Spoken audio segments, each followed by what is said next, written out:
नमस्कार दोस्तों, स्वागत है आपका हमारे यूट्यूब चैनल स्कॉलर पल्स में। और ये हमारा टेलीग्राम का चैनल है स्कॉलर पल्स, तो आप हमारे टेलीग्राम चैनल को भी ज्वाइन कर सकते हैं @स्कॉलर पल्स में। स्कॉलर पल्स हमारे यूट्यूब चैनल का नेम है।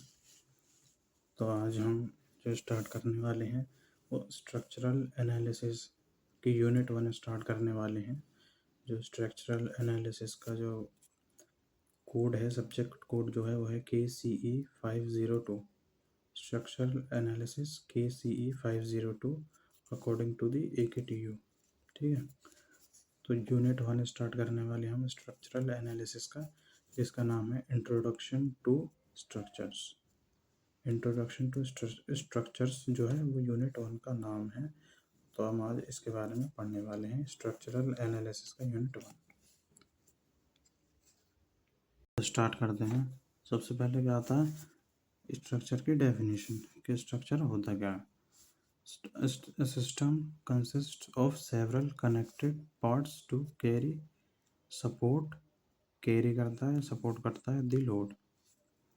स्ट्रक्चर एक सिस्टम होता है जो कि कंसिस्ट करता है सेवरल पार्ट्स को, जो कि कैरी करते हैं या फिर सपोर्ट करते हैं किसी भी लोड को।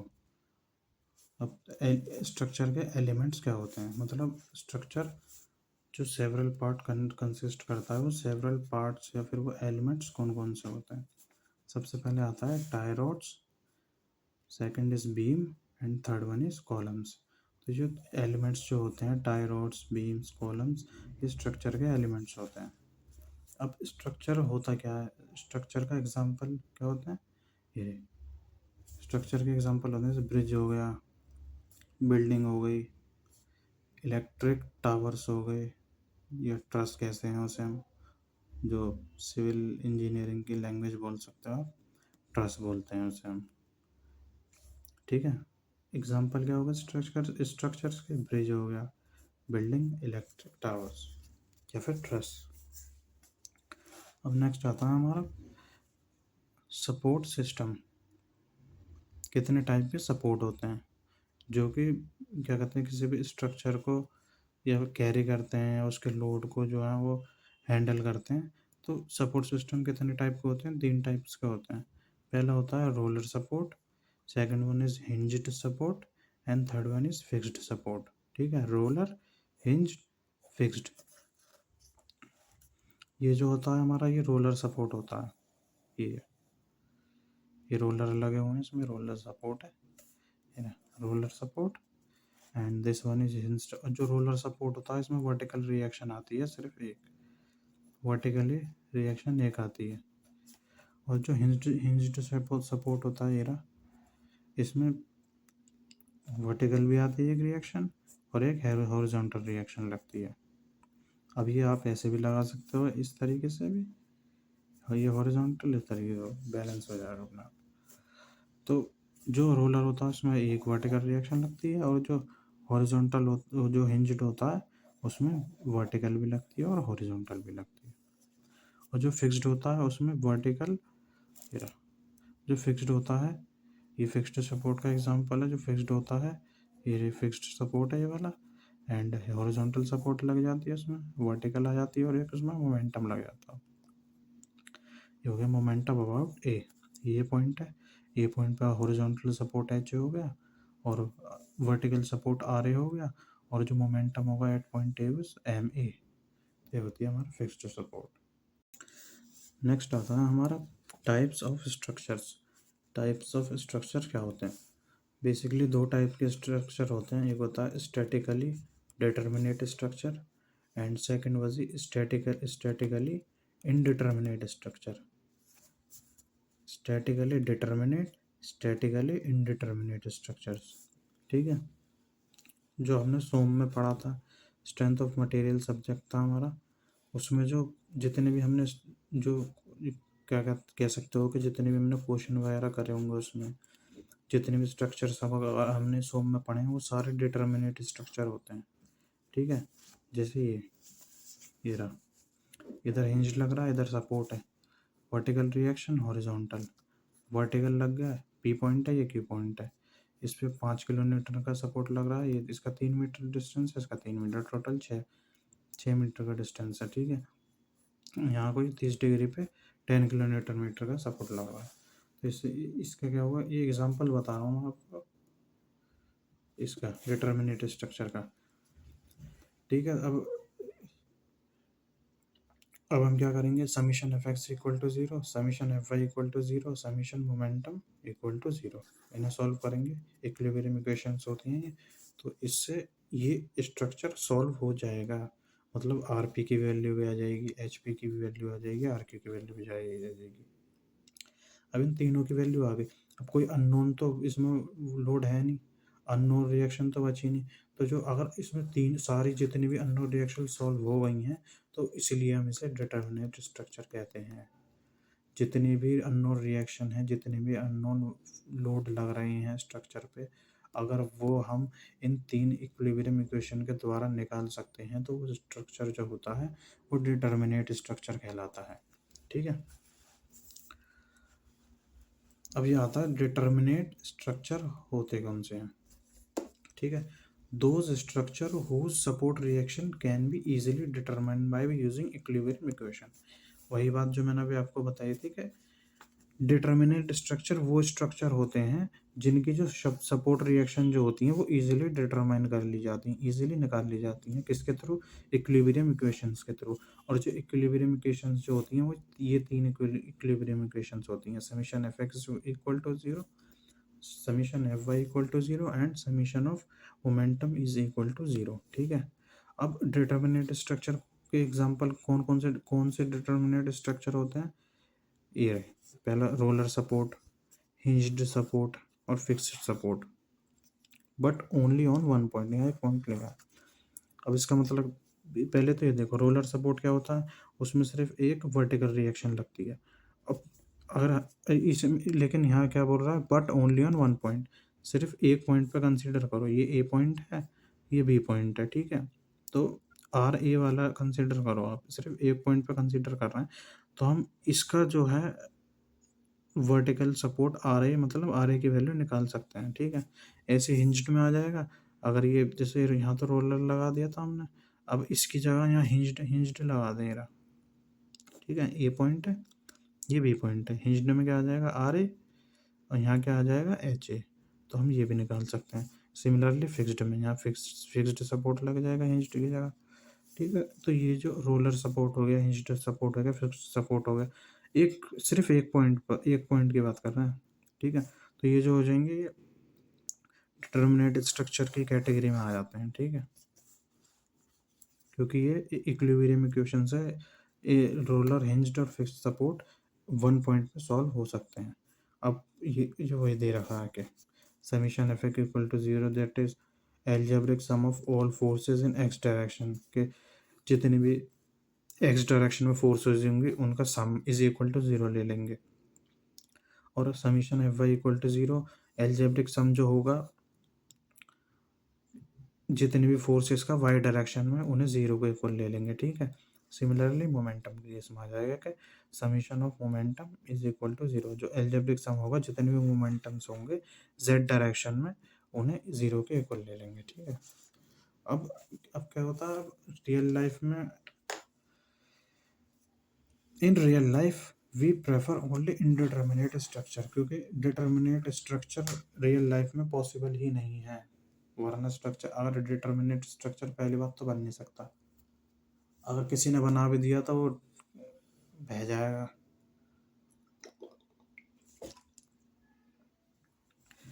रियल लाइफ में हमेशा इनडिटर्मिनेट स्ट्रक्चर ही हम प्रेफर करते हैं, वही स्टेबल होते हैं, वही टिकाऊ होते हैं। डिटर्मिनेट स्ट्रक्चर बनाने की कोशिश भी करी तो अब एक साइड आपने बीम लगाई, तो ऐसे बीम लगा दी, अब इधर से लोड मारा तो इधर से इधर ऐसे भाग जाएगी, तो वो डिटर्मिनेट स्ट्रक्चर हो गया हमारा। इनडिटर्मिनेट स्ट्रक्चर में क्या होगा, ये बीम इस तरीके से रहेगी, ये रहा। अब मैंने दोनों साइड से पकड़ ली, अब आप इधर से लोड लगाओ या आप इधर से लोड लगाओ, ये बीम ऐसे रहेगी। लेकिन अगर आप जैसे इधर से लोड लगाओगे सीधे यूँ, तो इधर बह जाएगी, इधर लोड, इस साइड लोड नहीं है, इधर लोड लग रहा है, तो अगर इधर से लोड लगाओगे तो ये इधर को सरक जाती है, इधर की तरफ डिस्प्लेस हो जाएगी, तो डिटर्मिनेट स्ट्रक्चर होगा। इसलिए हम रियल लाइफ में इनडिटर्मिनेट स्ट्रक्चर प्रेफर करते हैं। ठीक है, अब क्या होता है इनडिटर्मिनेट स्ट्रक्चर्स। इनडिटर्मिनेट स्ट्रक्चर की डेफिनेशन क्या है? Those structure whose support reaction can't be determined by using available equilibrium equations. Indeterminate structure कौन सा होता है? इनडिटर्मिनेट स्ट्रक्चर वो स्ट्रक्चर होते हैं जिनकी जो सपोर्ट रिएक्शन होती हैं, आर ए हो गया, एच ए हो गया, मोमेंटम हो गया, तो जो सपोर्ट रिएक्शन होती हैं वो डिटरमाइंड नहीं करी जा सकती, can't be determined by using available, जो हमारे पास इक्विलिब्रियम इक्वेशंस अवेलेबल होंगी, वो summation F X, summation F Y और समीशन मोमेंटम। ठीक है, अब क्या आता है degree of indeterminacy. Degree of determinacy क्या होता है? डिग्री ऑफ डिटर्मिनेसी को हम डिग्री ऑफ फ्रीडम भी बोलते हैं। डिग्री ऑफ, और इसे हम डिनोट करते हैं डी आई से। ठीक है, डी आई से डिनोट करते हैं डिग्री ऑफ फ्रीडम को, या फिर degree of indeterminacy, D I capital D I degree of indeterminacy का सिंबल होता है। ठीक है, और जो डिग्री ऑफ इनडिटर्मिनेसी का जो अब ये पूछा जाता है, 2 मार्क्स में पूछ लिया जाता है, 2 मार्क्स में पूछ लिया जाता है कि डिटर्मिनेसी बताइए। ठीक है, डिग्री ऑफ इनडिटर्मिनेसी बताइए। तो जो डिग्री ऑफ इनडिटर्मिनेसी का फॉर्मूला होता है ये degree of indeterminacy equal to R E minus R, ये आर है सिर्फ, तो मैं यहाँ लिख देता हूँ degree of indeterminacy R E minus R, this one is the formula of degree of indeterminacy. ठीक है, अब इसे एग्जांपल देखो। अब उससे पहले बता डी, ये फॉर्मूला समझ लो। डी आई क्या होता है? Degree of indeterminacy. R E क्या होता है? R E is equal to number of external support या अननोन रिएक्शन। तो जो आर ई जो होता है वो अननोन रिएक्शन होती हैं, जैसे ये वाली एच हो गया, आर ए हो गया, एम ए हो गया, आर बी हो गया, एच बी हो गया, एम बी हो गया। तो ये 1 2 3 4 5 6। तो ये जो आर ई जो होता है वो एक्सटर्नल सपोर्ट होता है, या एक्सटर्नल सपोर्ट है या फिर अननोन रिएक्शन, इनकी वैल्यू अभी हमें पता नहीं है। ठीक है, तो अननोन रिएक्शन जो होता है वो आर ही होता है। ठीक है, आर क्या होता है? Number of equilibrium equations available. अब नंबर ऑफ इक्विलिब्रियम इक्वेशन जो हमारे पास होती हैं, बेसिकली हमारे पास 3 नंबर ऑफ इक्विलिब्रियम इक्वेशन होती हैं, summation F X, summation F Y, summation of moment at सेट। ठीक है, ये 3 हमारे पास number of equilibrium equation maximum time यही होती हैं, मैक्सिमम टाइम 99% यही मिलती हैं ज़्यादातर। तो degree of indeterminacy is equal to R E minus R. ठीक है, अब एग्जांपल ले लो, ये एग्जांपल। ठीक है, इसमें क्या है, इधर एक ये बी स्ट्रक्चर है हमारा, बी में ये। अब इधर हमने फिक्स्ड सपोर्ट लगा दिया पॉइंट ए, इधर बी पे पॉइंट फिक्स्ड सपोर्ट लगा दिया, और एक 30 डिग्री पे एक 10 न्यूटन की फोर्स लोड लगा दिया हमने। ठीक है, अब जो फिक्स्ड सपोर्ट से जो हमारी अनलोड रिएक्शन आएंगी वो एक आएगी वर्टिकल आर ए, हॉरिजॉन्टल में एच ए आएगी, और एक मोमेंटम एक्ट करेगा एट पॉइंट ए, तो मोमेंटम एट ए। सिमिलरली यहाँ बी पे हो जाएगी आर बी वर्टिकल में, एच बी हॉरिजॉन्टल में, और एक मोमेंटम लगेगा एम बी अबाउट बी। ठीक है, तो अब इसका हमें निकालना है डिग्री ऑफ इंडिटर्मिनेसी, निकालनी है कि डिग्री ऑफ इंडिटर्मिनेसी इसकी क्या होगी। ठीक है, अब डिग्री ऑफ इंडिटर्मिनेसी, अब आर ई कितने हैं? आर ई क्या होता है?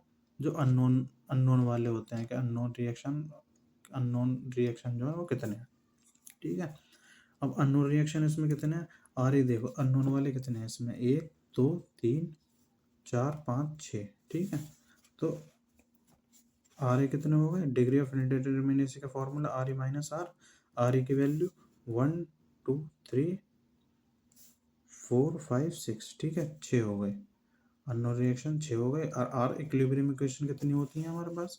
एक तो हॉरिजॉन्टल की होगी एफ एक्स, सॉरी हाँ, हॉरिजॉन्टल की हो गई एफ एक्स, वर्टिकल की हो गई एफ वाई, और मोमेंटम की हो गई समीशन ऑफ मोमेंटम। तो 1 2 3, ये हमारी 3 हो गई, ये रही नंबर ऑफ इक्विलिब्रियम इक्वेशन। तो R E minus R 6 minus 3, degree of indeterminacy आ गया हमारा 3। इस स्ट्रक्चर के अकॉर्डिंग डिग्री ऑफ इनडिटर्मिनेसी जो इस स्ट्रक्चर का होगा वो 3 होगा। ठीक है, अब एक एग्जांपल ले लो, ये वाला second example, this one. Beam है एक तरफ हिंज्ड सपोर्ट लग रहा है, एक तरफ रोलर सपोर्ट लग रहा है। हिंज्ड में ये पॉइंट ये रहा, रोलर पे बी पॉइंट, एक पी किलो न्यूटन का हमारे पास लोड लग रहा है। तो जो हिंज्ड वाला होगा वो इसमें क्या लगेगा, वर्टिकल लगेगा आर ए, और एक यहाँ एक एच ए भी लगेगा। ठीक है, एक हॉरिजॉन्टल लगेगा एक वर्टिकल। अब इसमें क्या लगेगा, इसमें सिर्फ वर्टिकल लगेगा। ठीक है, आर पी पे। तो अब इसकी डिग्री ऑफ इंडिटरमिनेसी क्या होगी, डिग्री ऑफ इंडिटरमिनेसी क्या होती है, आर ई माइनस आर। ठीक है, अब आर ई माइनस आर होगी। अब आर ई कितना, अननोन कितने हैं हमारे पास, 1 2 3, तो यहाँ 3 आ जाएगा। ठीक है, ये 3 आ जाएगा, सॉरी गलत लिखा है, ये रहा 3 आ जाएगा। अब आर ई, अब इक्विलिब्रियम इक्वेशन कितनी है हमारे पास, इसके अकॉर्डिंग तो हमारे पास सिर्फ 2 ही हैं। ठीक है, 2 हैं, 3 होती हैं। बेसिकली हमारे पास जो इक्विलिब्रियम इक्वेशन होती हैं वो आर की वैल्यू वो 3 ही होती हैं, F X, F Y and momentum. ठीक है, तो आर की वैल्यू कितनी होगी, 3। ठीक है, 3 माइनस 3, तो इक्विलिब्रियम कितनी है हमारे पास, 1 2 3, H A R B. Equilibrium unknown, sorry unknown है 3 हमारे पास, और जो इक्विलिब्रियम इक्वेशन होती है हमारे 3 होती हैं, F X F Y summation of momentum M. तो 3 माइनस 3 इज इक्वल टू 0। तो डिग्री ऑफ इंडिटर्मिनेसी इस वाले स्ट्रक्चर के अकॉर्डिंग, जो इस स्ट्रक्चर की डिग्री ऑफ इंडिटर्मिनेसी आई है वो आई है 0। तो नेक्स्ट आता है कि स्टेबिलिटी ऑफ स्ट्रक्चर्स क्या होता है। ठीक है, नेक्स्ट टॉपिक है हमारा स्टेबिलिटी ऑफ स्ट्रक्चर्स। ठीक है, जनरली 2 टाइप की स्टेबिलिटी होती हैं, एक्सटर्नल स्टेबिलिटी और इंटरनल स्टेबिलिटी। एक्सटर्नल स्टेबिलिटी क्या होती है, external stability deals with the support reaction. ठीक है, जो एक्सटर्नल स्टेबिलिटी जो होती है वो डील करती है सिर्फ सपोर्ट रिएक्शन जो होती हैं हमारी। ठीक है, सपोर्ट रिएक्शन कौन सी होती हैं, आर ए हो गया, एच जैसे ए पॉइंट है, आर हो गया, एच हो गया, मोमेंटम हो गया, तो ये हमारी सपोर्ट रिएक्शन ही तो होती हैं। तो एक्सटर्नल स्टेबिलिटी प्रोवाइड करती हैं ये, उससे डील करती हैं। Internal stability deals with in the structure, structure के अंदर ही डील करता है internal stability. Stability of structure 2 type की होती हैं, एक्सटर्नल और इंटरनल। एक्सटर्नल जो स्टेबिलिटी डील करती है वो करती है सपोर्ट रिएक्शन से, internal stability deals with in the structures. ठीक है, अब क्या होता है, एक्सटर्नल स्टेबिलिटी होती क्या है एक्चुअल में। External stability, for external stability following conditions must be satisfied. External stability के लिए 3 कंडीशंस होती हैं, 3, there are 3 condition which should be satisfied for external stability. ठीक है, अब वो 3 कंडीशन होती कौन सी हैं, ये बहुत इंपॉर्टेंट है कि ये 3 कंडीशन ये आपके क्वेश्चन में भी हेल्प करती हैं। क्वेश्चन सॉल्व करोगे तो आप इन इन तीनों की ज़रूरत पड़ेगी। एक्सटर्नल स्टेबिलिटी के क्वेश्चंस आते हैं कि इंटरनल स्टेबिलिटी बताओ, एक्सटर्नल स्टेबिलिटी बताओ, टोटल पूछते हैं, टोटल स्टेबिलिटी क्या होती है, इस तरीके से। ठीक है, तो ये 3 इंपॉर्टेंट है, ये आपको याद रखनी है। ठीक है, फर्स्ट वाली क्या आती है, there must be minimum of 3 support reaction, कम से कम 3 सपोर्ट रिएक्शन होनी चाहिए। ठीक है, अगर 3 सपोर्ट रिएक्शन है देन सेकंड पे आएंगे, अगर नहीं है तो एक्सटर्नल स्टेबिलिटी वो नहीं होगी, सेटिस्फाई नहीं करेगी। ठीक है, अनसेटिस्फाई हो जाएगी अगर फर्स्ट वाला ही एरर आ गया, तो बाकी तो हम देखेंगे ही नहीं। अगर लेकिन अगर मिनिमम 3 सपोर्ट रिएक्शन है तो सेकंड पाएंगे। All the support reactions must not be parallel, if so occur then linear unstability takes place. जितनी भी सपोर्ट रिएक्शन है वो पैरेलल नहीं होनी चाहिए। ठीक है, अगर वो पैरेलल होती हैं तो वो क्या दर्शाएंगी, वो लीनियर अनस्टेबिलिटी को दर्शाती हैं। ठीक है, वहाँ पे लीनियर अनस्टेबिलिटी टेक्स प्लेस होती है अगर सपोर्ट रिएक्शन पैरेलल नहीं होनी चाहिए। पहली बात तो अगर होंगी तो लीनियर अनस्टेबिलिटी आ जाएगी, अगर नहीं होंगी पैरेलल तो थर्ड वन पे आते हैं। ठीक है, all the support reactions line of action of force must not B concurrent. ठीक है, क्या होता है, जैसे ये एक पॉइंट है, एक रिएक्शन यहाँ से आ रही है, एक रिएक्शन, ये पॉइंट कुछ ए पॉइंट है, ठीक है, एक यहाँ से आ रही है और एक ऐसे आ रही है, ठीक है। अब तो ये जो है इस पॉइंट को कट करके जैसे जा रही हैं, एग्जाम लेट कर लो, ये वाला पॉइंट है, इस पॉइंट को कट करके जा रही हैं। तो जो ये तीनों रिएक्शन हैं आर आर आर, इस ए पॉइंट के अकॉर्डिंग ये तीनों कनकरेंट हैं, तीनों एक ही पॉइंट को काट के जा रही हैं। तो जो तीन रिएक्शन, ये एक ही पॉइंट पे तीनों रिएक्शन एक दूसरे को काट के जा रही हैं, इस पॉइंट पे इंटरसेक्ट कर रही हैं, इंटरसेक्ट करती हुई जा रही हैं, तो ये कनकरेंट हैं। तो ये नहीं होना चाहिए। All the support reactions line of action of force must not B concurrent. इस तरीके की नहीं होनी चाहिए, एक पॉइंट को काटते नहीं जाने चाहिए जितने भी सपोर्ट रिएक्शन है। दैट इज मतलब must not meet on a single point, single point पे मीट नहीं होनी चाहिए। अगर ऐसा होता है, if so happens then rotational unstability takes place. अगर इस तरीके की कंडीशन आती है, कंकरेंट की कंडीशन आती है कि जो सपोर्ट रिएक्शन है वो मीट कर रही हैं एक दूसरे के, मतलब एक सिंगल पॉइंट पे मीट कर रही हैं, तो वहाँ पे रोटेशनल अनस्टेबिलिटी आती है। रोटेशनल अनस्टेबिलिटी आती है अगर वो कॉन्करेंट हो जाती हैं, तो कॉन्करेंट हो जाती हैं तो रोटेशनल अनस्टेबिलिटी। तो ये तीन कंडीशन बताती हैं हमें कि एक्सटर्नल स्टेबिलिटी है या नहीं है। ये तीन, अगर ये तीन सेटिस्फाई कर रही हैं तो देन एक्सटर्नल स्टेबिलिटी है, अगर नहीं है तो एक्सटर्नल स्टेबिलिटी वो सेटिस्फाई नहीं करेगा अनसेटिस्फाई। तो या तो फिर वो अगर ये सेटिस्फाई कर देती है, तो अगर ये सेटिस्फाई करेगी, ये तीनों सेटिस्फाई करती हैं तो एक्सटर्नल स्टेबिलिटी, वरना ये सेटिस्फाई कर रही है तो हो सकता है लीनियर अनस्टेबिलिटी आ जाए। अगर लीनियर भी स्टेबल हो तो हो सकता है रोटेशनल अनस्टेबिलिटी आ जाए। तीनों हो जाएंगे तो फिर वो एक्सटर्नली स्टेबल ही हो जाएगा। एग्जाम्पल क्या होगा इसका,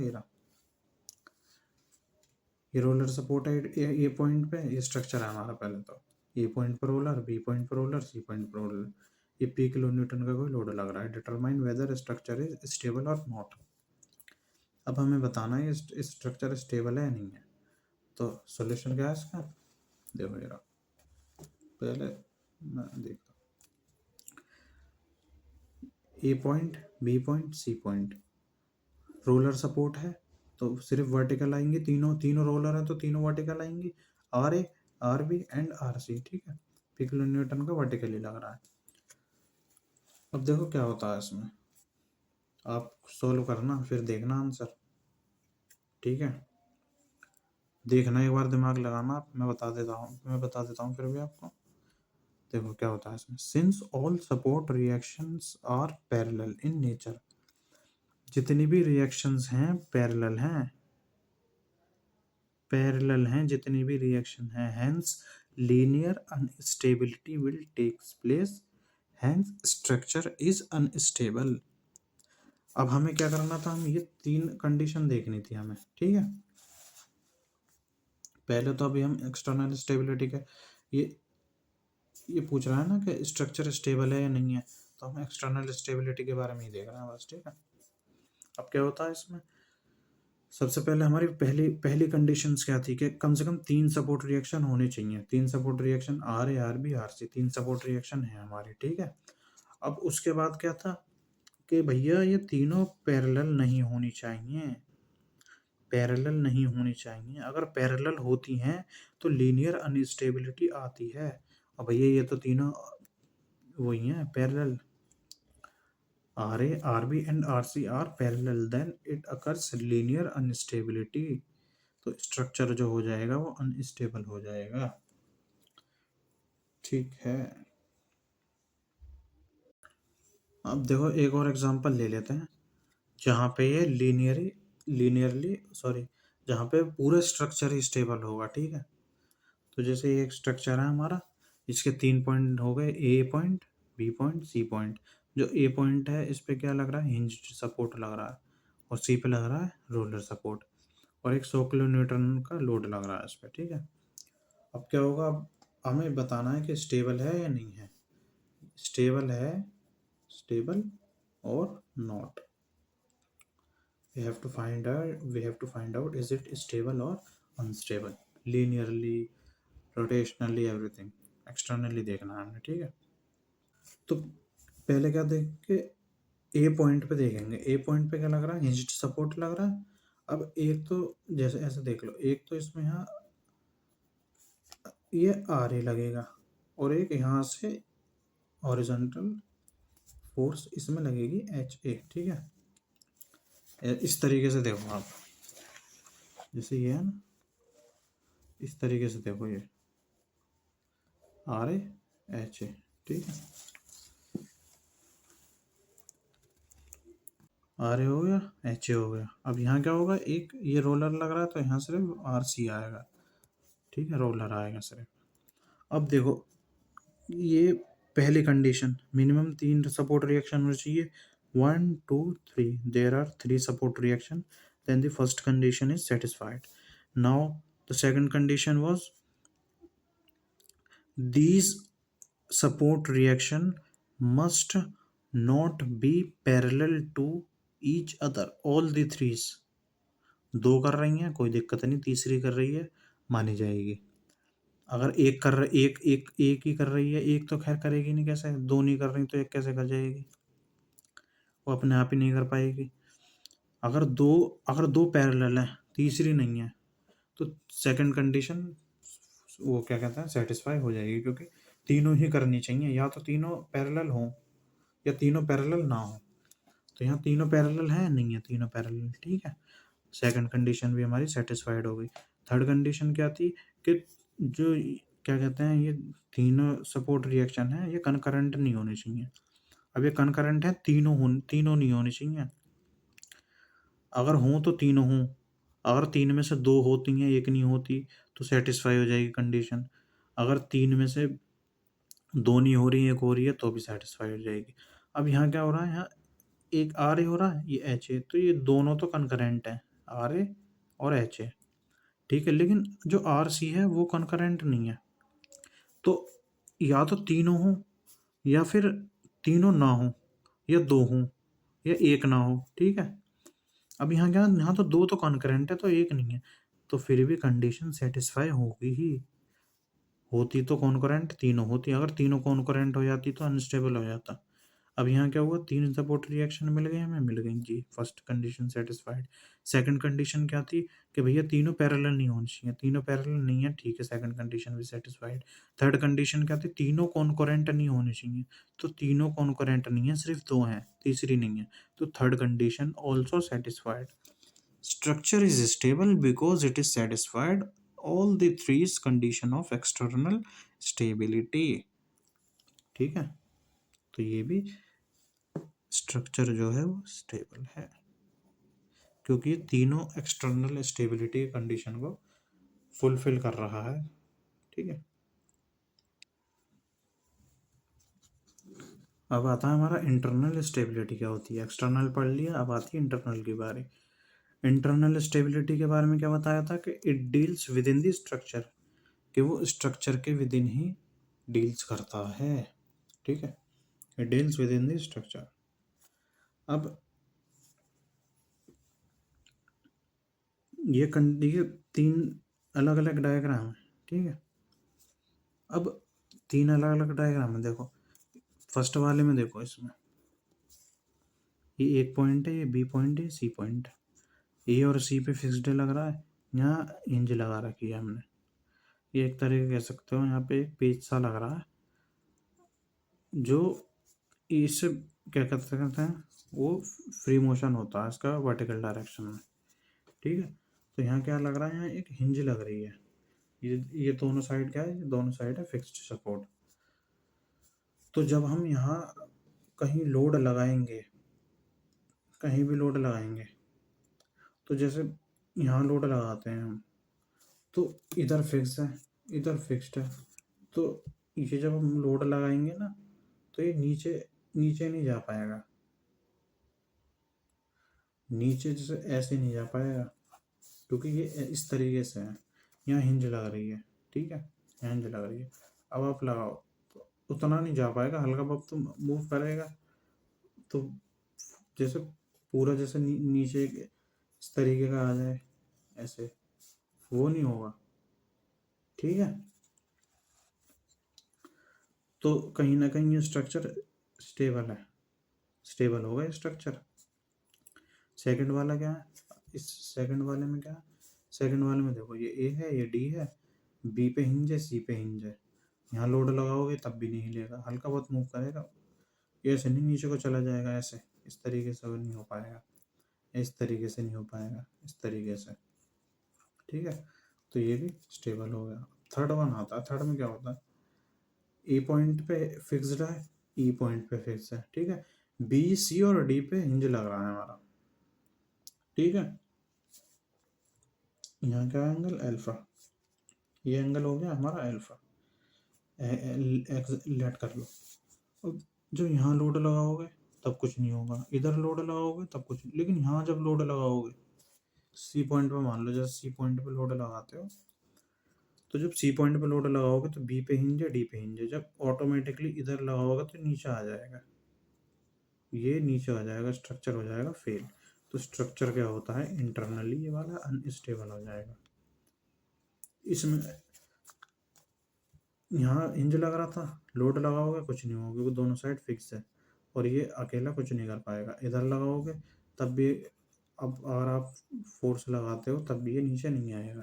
लेकिन जब यहाँ पे अगर इधर कहीं लगाते हो तो कुछ नहीं होगा, लेकिन अगर यहाँ सी पॉइंट पे अगर आपने लोड लगाया तो ये नीचे आ जाएगा, फेल हो जाएगा, इस तरीके से हो जाएगा, इस तरीके से ये ट्रायंगल सा बन जाएगा, ठीक है। और ये भी फिर कहीं ना कहीं डिसबैलेंस हो जाएंगे। तो स्ट्रक्चर जो होगा थर्ड वाला इंटरनली अनस्टेबल होगा, ठीक है। अब क्या आता है,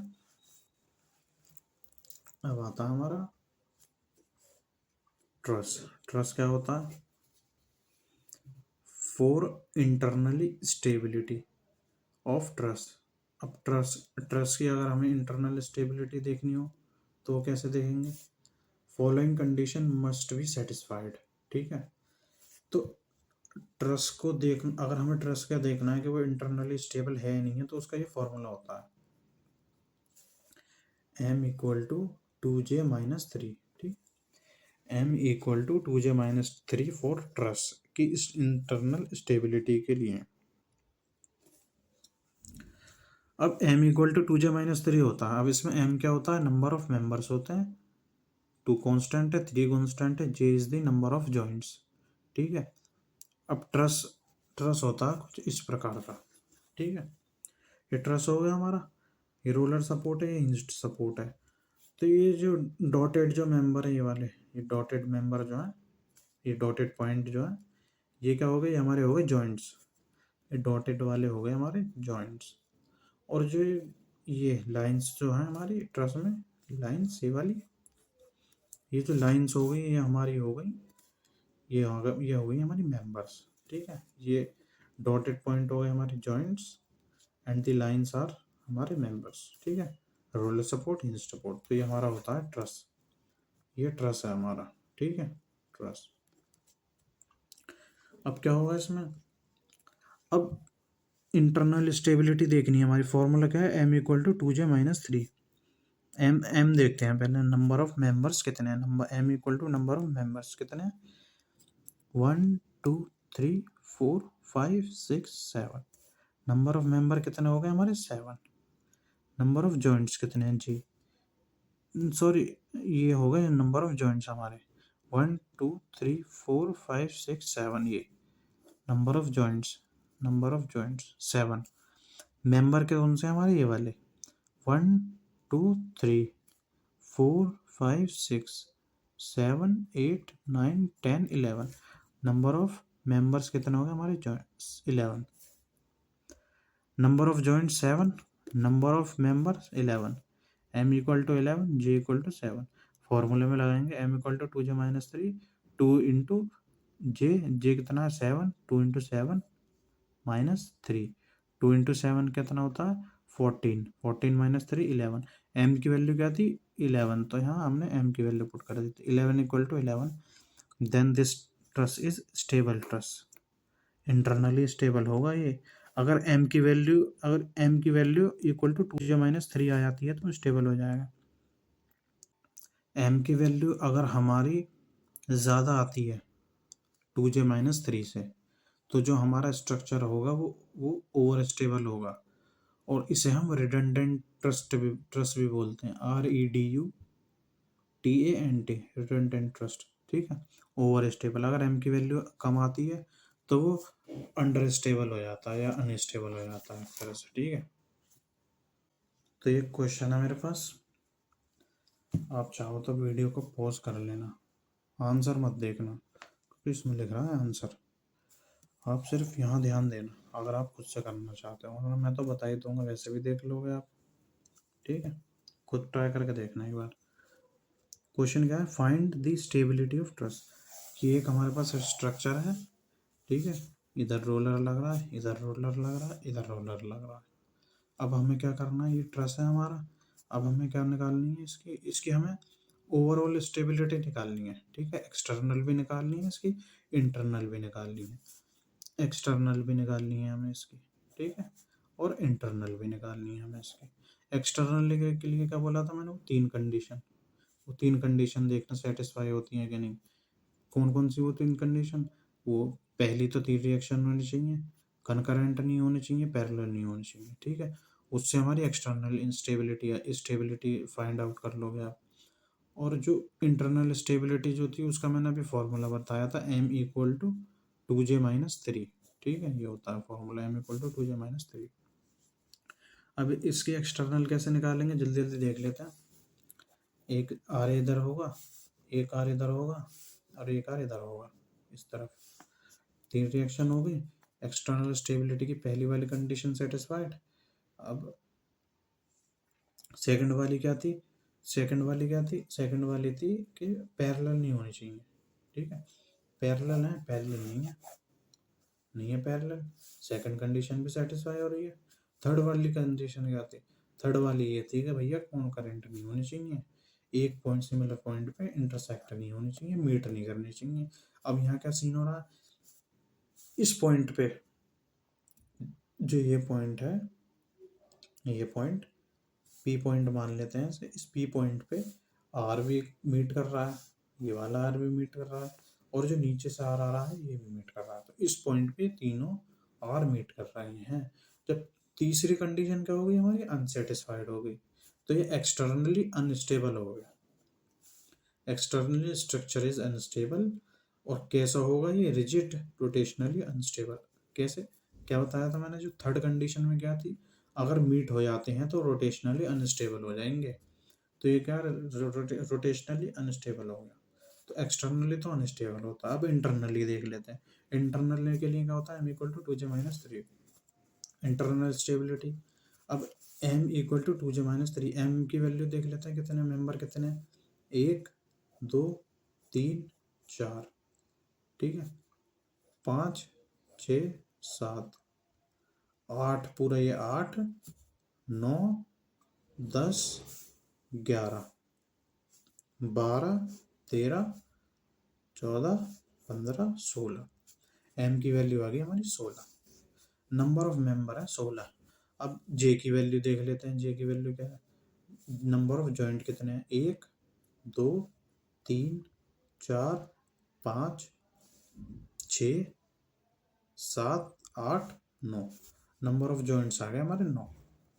अब एम की वैल्यू 16, जे की 9, फॉर्मूला में पुट करेंगे, m equal to 2j minus 3, J की वैल्यू 9, m की वैल्यू 16, 2 9 जो 18 माइनस 3, 18 में से 3 गया 15, 16 नॉट इक्वल टू।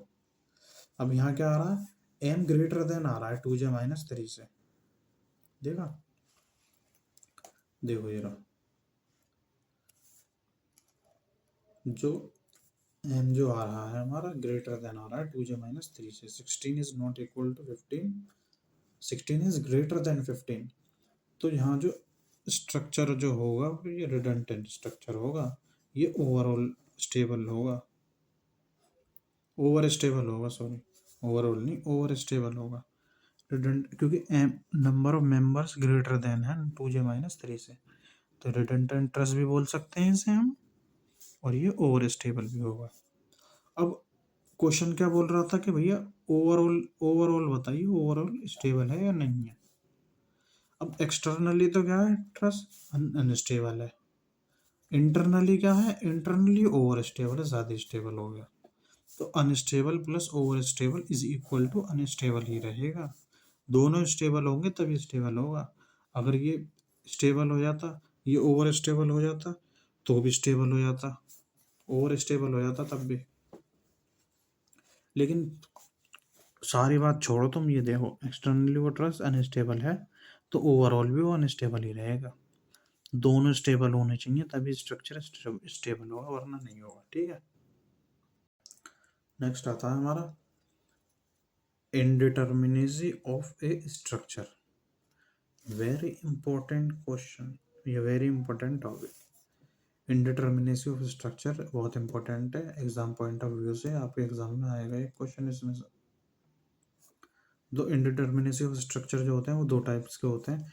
पहला होता है external indeterminacy, external indeterminate structure, ठीक है, या फिर एक्सटर्नल इनडिटर्मिनेसी। सेकंड होता है इंटरनल इनडिटर्मिनेट स्ट्रक्चर, या फिर indeterminate internal indeterminacy. Indeterminacy of structure जो होती है वो दो टाइप की इनडिटर्मिनेसी होती है। पहला होता है एक्सटर्नल, सेकंड होता है इंटरनल। ये एक्सटर्नल क्या होता है, वही डील्स करता है सपोर्ट रिएक्शन से। इंटरनल जो होता है वो डील्स करता है फोर्सेस से। सपोर्ट रिएक्शन से डील करता है एक्सटर्नल, इंटरनल वाला इंटरनल फोर्सेस से। अब जो external indeterminacy calculation, external indeterminacy को हम डिनोट करते हैं डी एस ई से। ये रहा D S E, external indeterminacy calculation is, जो एक्सटर्नल इंडिटर्मिनेसी है is denoted by D S E. D S E, D से तो क्या होगा, डिटर्मिनेसी हो गई, ठीक है। ई से क्या हो गया, एक्सटर्नल, एस स्ट्रक्चर कह सकते हो, आसान। तो एक्सटर्नल इंडिटर्मिनेसी का फॉर्मूला होता है ये आर ई माइनस आर, ये आपने पहले भी पढ़ा है। आर क्या होता है, number of available equilibrium equation. R क्या होता है, नंबर ऑफ सपोर्ट रिएक्शन, ठीक है। नहीं उल्टा हो गया ये, ऐसे। आर ई जो होता है नंबर ऑफ सपोर्ट रिएक्शन कितनी होती हैं, और जो आर जो होता है नंबर ऑफ इक्विलिब्रियम इक्वेशन कितनी है हमारे पास। Equilibrium R E minus R, ठीक है। इक्विलिब्रियम कितनी होती है, तीन ही होती हैं ज़्यादातर, तो F X F Y summation of F set, ठीक है। और डी एस सी क्या है, statically degree of indeterminacy externally. ये जो डी एस सी है statically degree of indeterminacy externally, ठीक है। अब देखो यहाँ पे एक एग्जांपल ले लेते हैं। ये एक स्ट्रक्चर है, ए पॉइंट है इसका, ये बी पॉइंट है। ए पे फिक्स है, बी पे फिक्स है, ये कोई आर वो लग रही है, लोड लग रहा है, ठीक है। अब इससे क्या होगा, आर ए एच ए और मोमेंटम लगेगा एट ए पॉइंट पे। सिमिलरली यहाँ भी होगा आर बी एच पी और एक मोमेंटम लगेगा एम बी। अब यहाँ का अब हमें निकालना है D S C, D S E degree of indeterminacy. या हमें इसे, जो डी एस सी जो होता है इसे हम डिग्री ऑफ फ्रीडम भी कहते हैं, ठीक है। जो डी एस सी होती है वो स्टैटिकली इंडिटर्मिनेट इंडिटर्मिनेसी भी बोल सकते हैं डी एस सी, और इसे हम डिग्री ऑफ फ्रीडम भी कहते हैं। क्वेश्चन में ये बोल सकता है कि भैया डिग्री ऑफ फ्रीडम बताओ कितनी होगी इसकी, या फिर एक्सटर्नली इनडिटर्मिनेट स्ट्रक्चर बताओ कि ये है या नहीं है, या कितनी है उसकी। डीएससी की वैल्यू पूछ सकता है, ठीक है। एक्सटर्नल इनडिटर्मिनेसी के बारे में पूछ सकता है इसमें आपसे। तो अब क्या है, अब डीएससी का फॉर्मूला क्या होता है हमारा, ये होता है R D S C equal to R E minus R. R E कितने हैं, सपोर्ट रिएक्शन अननोन वाले कितने हैं, 1 2 3, R A H A M A 3, और R B H B M B 3, 3 और 3 6। इक्विलिब्रियम इक्वेशन आर आर कितनी होती हैं, 3 होती हैं, एफ एक्स एफ वाई और summation of at M Z. वो कितनी होगी 3, तो 6 माइनस 3 3, डीएस की वैल्यू क्या होगी 3, डिग्री ऑफ फ्रीडम कितना हो गया हमारा 3। अब क्या, structure is externally indeterminate by 3 degree of freedom, 3 degree of freedom के से जो एक्सटर्नली इंडिटरमिनेट है हमारा स्ट्रक्चर, ठीक है। एक्सटर्नल इंडिटरमिनेसी जो आई है वो हमारी 3 आई है इसमें। अब आता है हमारा इंटरनल इंडिटरमिनेसी। जो इंटरनल इंडिटरमिनेसी होती है उसे हम डीएसआई से डिनोट करते हैं। ये डीएसआई से डिनोट करते हैं इंटरनल इंडिटरमिनेसी।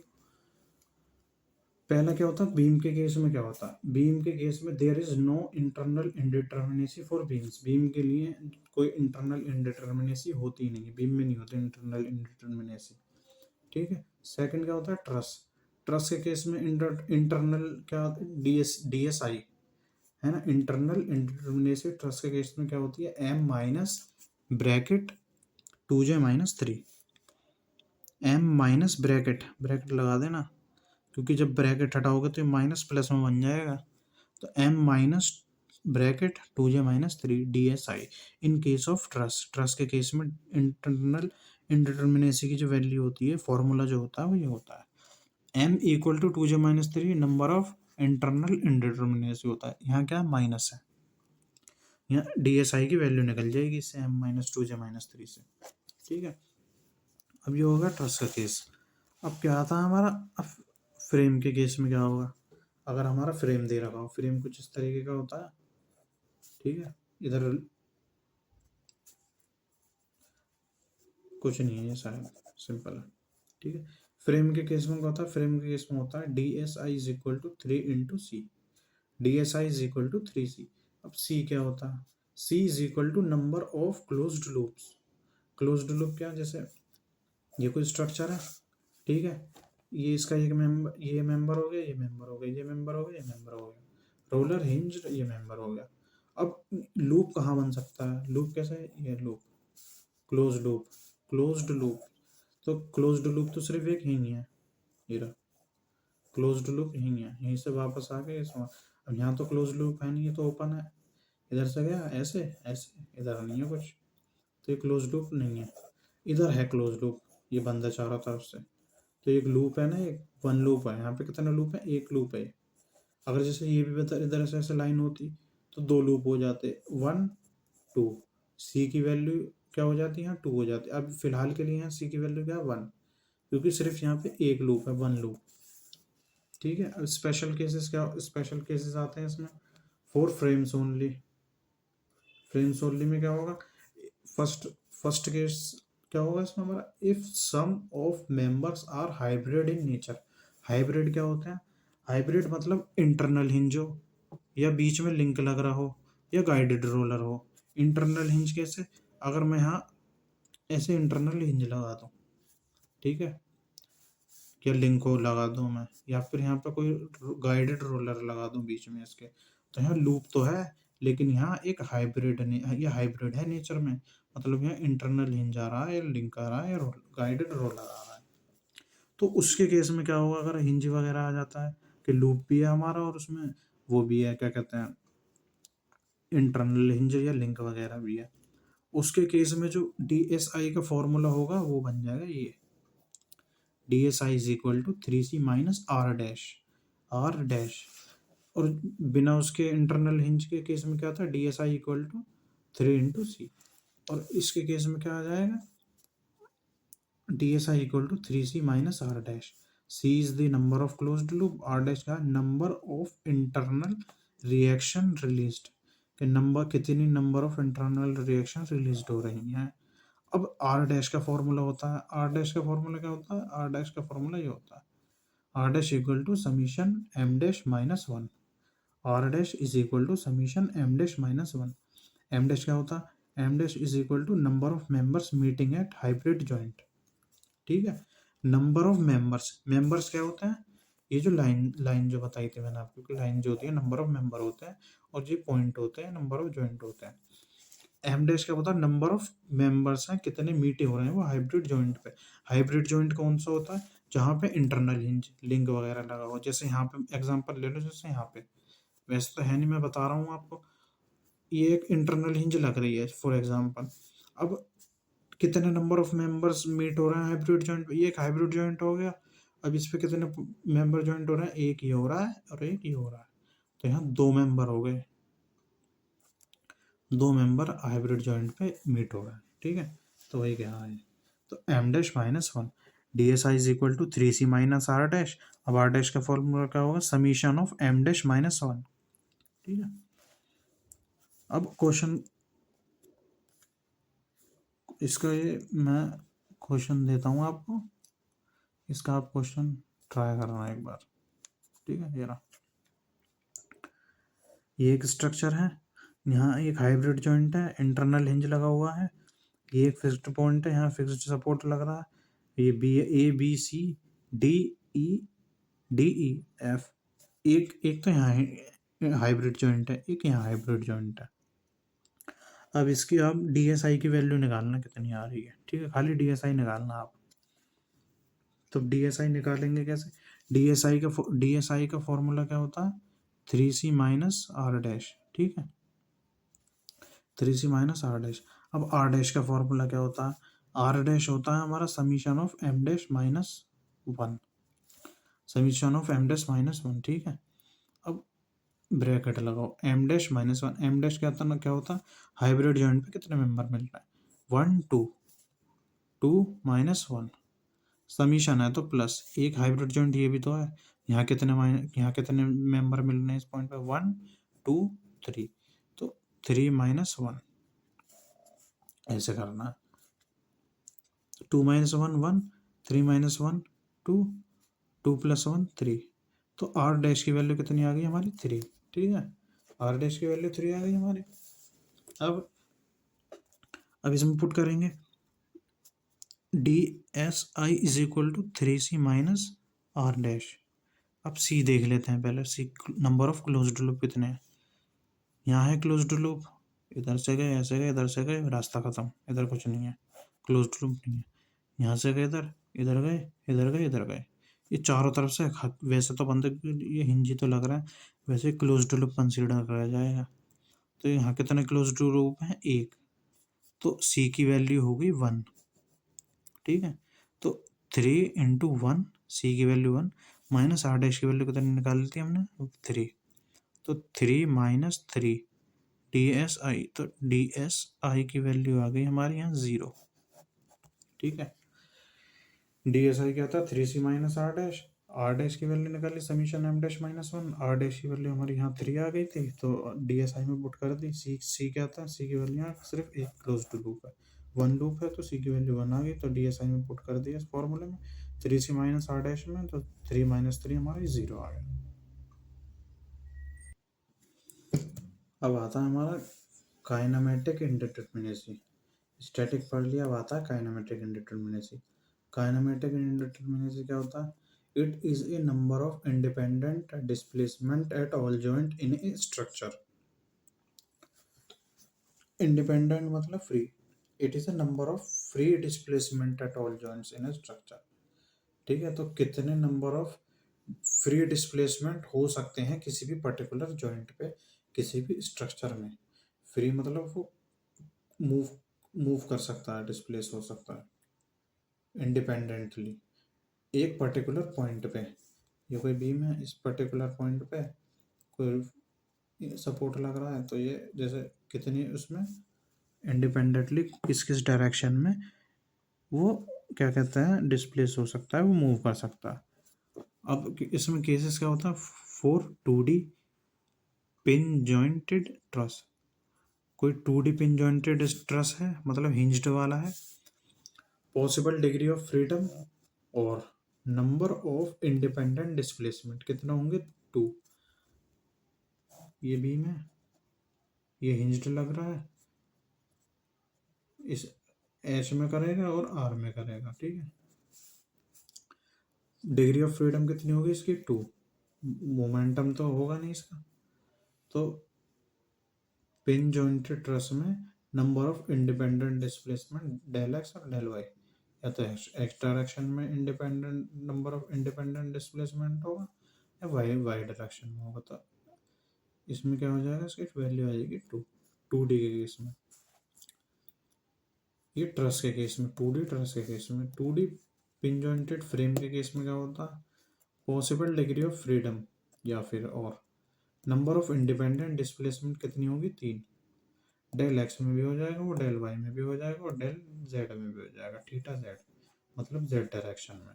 ठीक है, तो नंबर ऑफ इंडिपेंडेंट डिस्प्लेसमेंट जो होगी फ्रेम के केस में 2D पिन जॉइंटेड फ्रेम के केस में 3 होगी। एग्जाम्पल लेते हैं उसका कैसे होगा।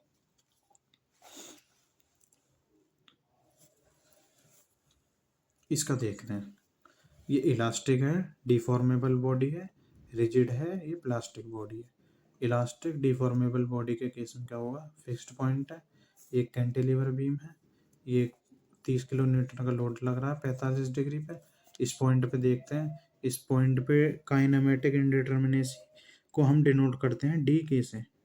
डी के से हम डिनोट करते हैं, डी के से काइनेमेटिक इंडिटर्मिनेसी को हम डिनोट करते हैं, ये बात ध्यान रखना आप। ठीक है, तो अब यहाँ देखें ना, यहाँ इस पॉइंट पे जो रिएक्शन है, जो क्या कहते हैं, जो लोड है, जो सपोर्ट रिएक्शन जो है वो कितनी डायरेक्शन में फ्रीली मूव कर पा रही है। अब फिक्स में क्या होता है, एक तो हॉरिजॉन्टल आ जाती है हमारी फोर रिएक्शन, एक वर्टिकल आ जाती है, एक मोमेंटम आ जाती है। अगर अब ये हॉरिजॉन्टल में मूव करेगी तो उससे सपोर्ट करने के लिए ये है, तो एक्स डायरेक्शन में नहीं कर पाएगी। वाई डायरेक्शन में करेगी तो ये वाई डायरेक्शन की सपोर्ट रिएक्शन है, तो वाई में भी नहीं जा पाएगी ये। अगर जेड डायरेक्शन में भागने की कोशिश करेगी तो जेड डायरेक्शन में भी जाएगी, क्योंकि मोमेंटम उसे सपोर्ट कर देगा। तो एट ए पॉइंट पे जो काइनेमेटिक डिटर्मिनेसी जो होगी वो 0 होगी। Del X del Y theta Z move नहीं करने देगा, मतलब ये पॉसिबल नहीं है, फ्रीली डिस्प्लेसमेंट नहीं हो पाएगा, क्योंकि यहाँ हॉरिजॉन्टल भी है, वर्टिकल भी है, मोमेंटम भी है, तीनों सपोर्ट कर देंगे, तो ये फ्रीली डिस्प्लेसमेंट या फ्रीली मूव से नहीं होने देंगे, ना एक्स में, ना वाई में, ना जेड डायरेक्शन में। अब इस पॉइंट पे क्या होगा, इस पॉइंट पे तो कोई ना, इस पॉइंट पे कोई सपोर्ट ही नहीं है, तो इस पे डेल एक्स भी फ्रीली मूव हो जाएगा, डेल वाई भी और डेल जेड भी। तो kinematic determinacy at point B is equal to 3, क्योंकि यहाँ डेल एक्स भी हो जाएगा, डेल वाई भी हो जाएगा और थीटा जेड में भी मूव हो जाएगा, क्योंकि यहाँ उसे टैकल करने के लिए या उसे रेजिस्ट करने के लिए कोई सपोर्ट रिएक्शन है भी, ना रोलर है, ना हिंज है, ना फिक्स्ड है। ठीक है, इलास्टिक केस में, डिफॉर्मेबल बॉडी के केस में आपके इधर बी पॉइंट पे डी के हो गई 0 और इस वाले बी डैश पे हो गई, ये बी डैश पे डी के एट 3, ए पॉइंट पे, सॉरी ये ए पॉइंट है। अब रिजिड प्लास्टिक बॉडी के केस में क्या होगा, फिक्स्ड है, कैंटिलीवर बीम है, सेम इसी की तरह है, इधर रिएक्शन लगेगी, इधर रिएक्शन लगेगी, मोमेंटम आएगा, इधर कुछ है नहीं तो इधर कुछ नहीं आएगा। इधर डी के क्या हो जाएगा 0, सिमिलरली आर सपोर्ट कर देगा, एच ए सपोर्ट कर देगा, मोमेंटम सपोर्ट कर देगा, ना डेल एक्स होगा, ना डेल वाई, ना थीटा जेड होगा।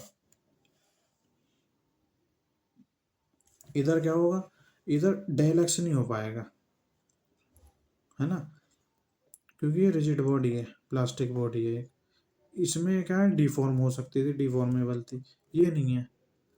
डेल एक्स नहीं हो पाएगा इसमें, डेल वाई वाई डायरेक्शन में मूव कर लेगा ये और जेड डायरेक्शन में मूव कर लेगा, एक्स में नहीं कर पाएगा।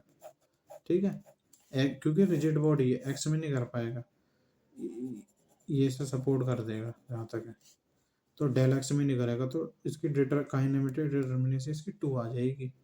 रिजिड बॉडी है, रिजिड क्या होता है, बिल्कुल ऐसे जो पत्थर टाइप का होता है, रिजिड बिल्कुल मूव नहीं होगा।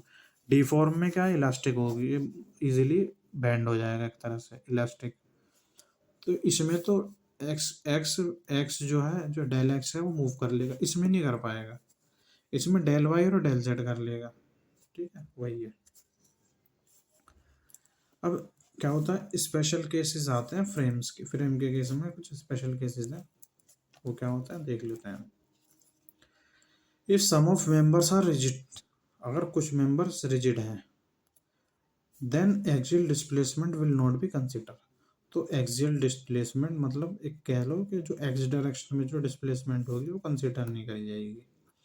Then degree of freedom D K, ठीक है, डिग्री ऑफ फ्रीडम मतलब काइनेमेटिक इंडेटर्मिनेसी विल रिड्यूस्ड, कम हो जाएगी, और उसका फॉर्मूला ये होता है D K is equal to 3J minus R E bracket में माइनस एम डबल डैश।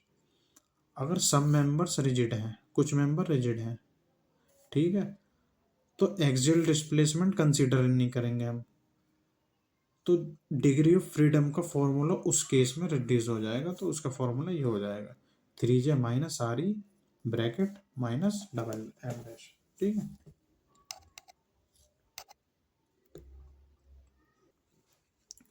अब एम डबल डैश क्या होता है?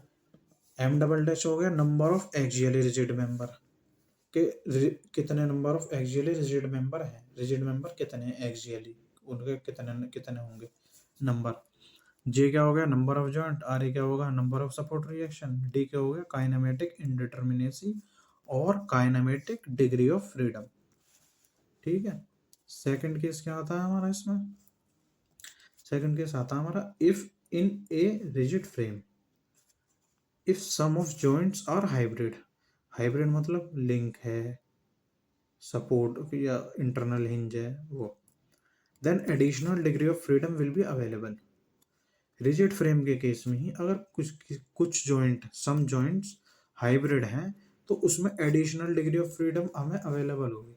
उसका फॉर्मूला क्या हो जाएगा D K is equal to 3J minus R E bracket में minus M double dash plus R dash. R dash क्या होता है? आर डैश के वो number of additional reaction release, जो हमें एडिशनल रिएक्शन जो मिलेंगी वो कितनी रिलीज हो रही हैं, that one is R dash. अब आर डैश का फॉर्मूला क्या होता है? आर डैश होता है वही R dash equal to M dash minus one. M dash क्या होता है? Number of members meeting at a joint, hybrid point पे कितने नंबर ऑफ मेंबर मीट कर रहा है, उससे आर डैश निकाल लेंगे, आर डैश की वैल्यू इसमें पुट कर देंगे, इसमें एम डबल डैश निकाल लेंगे, कितने रिजिड मेंबर हैं एक्सियली, ठीक है, तो उसमें जे पता रहेगा आपको नंबर ऑफ जॉइंट्स कितने होते हैं, और आर ई नंबर ऑफ वो क्या कहते हैं नंबर ऑफ सपोर्ट रिएक्शन कितनी है, तो आप इससे डी के आराम से इजीली निकाल लोगे। देख लो यहाँ एम डबल डैश क्या होता है? Number of axially rigid member, R E क्या होता है? Number of support reaction, J क्या होता है? Total number of joint including rigid joint, hybrid joint, support joint, unsupport joint या free end joint. Free end joint इस तरीके के, ये पॉइंट है या फ्री एंड है इस तरीके। अब कंडीशन क्या आती है? कंडीशंस फॉर जॉइंट, ठीक है, जॉइंट के केस में कंडीशन आती है when a curved member meet at a straight member meets a straight member then that point should be treated as a joints। जब कर्व्ड मेंबर मीट होगा एक straight member से देन वो point जो consider करा जाएगा एक एज ए जॉइंट, ठीक है। ये देखो यहाँ पे स्ट्रेट मेंबर कर्व्ड मेंबर यहाँ दोनों मीट कर रहे हैं, तो ये आर्क हो गया हमारा, ये कॉलम हो गया, फिक्स्ड सपोर्ट हो गया, ये दोनों हमारे जॉइंट हो गए। टोटल नंबर ऑफ जॉइंट कितने हो गए? 4। When ever cross section area changes, जब अगर क्रॉस सेक्शन एरिया चेंज होता है और मटेरियल चेंज होता है या कॉन्फ़िगरेशन चेंज होती है, कॉन्फ़िगरेशन मतलब साइज चेंज होता है, then that point should also be treated as joint. तो अगर ये केसेस आते हैं उस केस में भी जो पॉइंट है वो कंसिडर करा जाएगा जॉइंट में, ठीक है। एक एग्जांपल ले लेते हैं, लास्ट है ये, इसके बाद उसके बाद फिर हम केबल्स वगैरह हैं वो पार्ट 2 में करेंगे। कैलकुलेट डी के फॉर फ्लो ट्रस स्ट्रक्चर, ये एक स्ट्रक्चर है ए पॉइंट बी पॉइंट। अब इसमें हमें डी के की वैल्यू निकालनी है। डी के क्या होता है? 2J माइनस आर ई। जे कितने हैं? नंबर ऑफ जॉइंट्स 1 2 3 4 5 6 7, जे की वैल्यू 3। आर ई कितना होता है? 3 होती हैं। समीशन आर ई कितना होगा? 3 कितनी है? आर ई कितना होगा? Number of support reaction number of कितनी है? R A R B R H 1 2 3। R E कितनी होगी? फॉर्मूला में पुट करो 2 into 7 minus 3 D K equal to 11, ठीक है।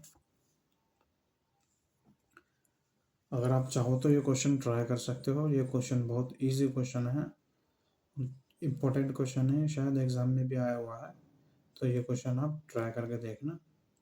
ठीक है। और मुझे कमेंट में बता देना, अगर इसका आंसर मुझे कमेंट कर देना। क्वेश्चन 1 का ये क्वेश्चन है, आप देख लेना। और जो नोट्स वगैरह हैं मैं आप बोल देना, मैं आपको वैसे मैं टेलीग्राम पे डाल ही दूँगा। और जो बाकी का केबल्स वगैरह हैं, उससे रिलेटेड क्वेश्चंस वगैरह भी हैं, वो हम नेक्स्ट पार्ट में करेंगे इसी के। तो थैंक यू गाइस, आपने ये वीडियो देखी उसके लिए। और हाँ, आप हमारे चैनल को सब्सक्राइब कर देना, और ये भी जो वीडियो है आप आगे शेयर कर देना, लाइक कर देना, और आप इस क्वेश्चन का आंसर मुझे कमेंट कर देना, इस क्वेश्चन का आंसर बता देना ध्यान से। तो बाकी का जो अगला बचा हुआ जो टॉपिक है केबल्स वगैरह का, वो हम पार्ट 2 मतलब अगली वीडियो में करेंगे। तब तक के लिए thank you, take care, bye bye, thank you very much.